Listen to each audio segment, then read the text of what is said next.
Pila sa malit na bini hanggang sa makinang na bote. Sama si Gogi at Chinu sa masarap na biyahe, hente.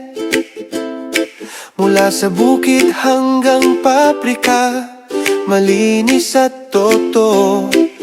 Alamin natin ngayon kung paano ginagawa ang ketchup para sa'yo.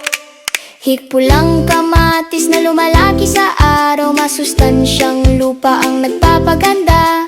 Sa bawat isa ay inaani, sa mga kahon inilalagay. Papunta sa pabrika, dahan-dahang bumabagtas. Atik kamatis sa ketchup, tara tingnan natin. Mula bukid hanggang pabrika, masayang natututo. Malinis at sariwa, totoo ang biyahe. Ginagawa ang pagkain ng may malasakit para sa'yo at sa akin. Tanggal-tanggal at iikot, tumikinang ang mga kamatis. Tanging pinakamaganda ang pumapasa sa linya. Naglutuin, haluin, ihalo ang pampalasa. Amoy matamis at maasim na umaakyat. Ha ha ha ha! Kamatis sa ketchup, makapal at makinang. Lutuin ng maingat, tama ang pagkagawa. Ligtas at makinis, bawat hakbang ating nakikita. Ganito ginagawa ang mga sarsanang maingat. Ho!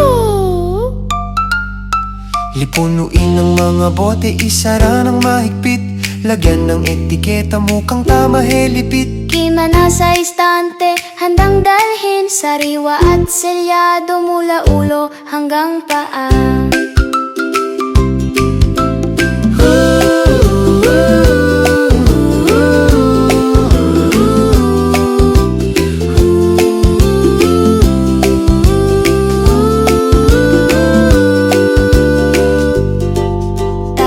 Sa ketchup dito nagtatapos, mula sa maaraw na bukid hanggang sa pamilya at kaibigan. Delikant, ngunit malinis at matalino. Ang pagkain ay agham, ang pagkain ay puso. Bawat hakbang may dahilan, malinis na kamay, malinis na gamit, palaging sinusubukan. Iga lang ang pagkain, malaki man o maliit. Bawat bote ay mahalaga sa ating lahat. Tapos na ang pakikipagsapalaran, ginawang masaya ni Gogi at Chino ang pagkatuto. Mula bukid hanggang pabrika, aral ay totoo. Kita-kits sa susunod na pagkain na pakikipagsapalaran.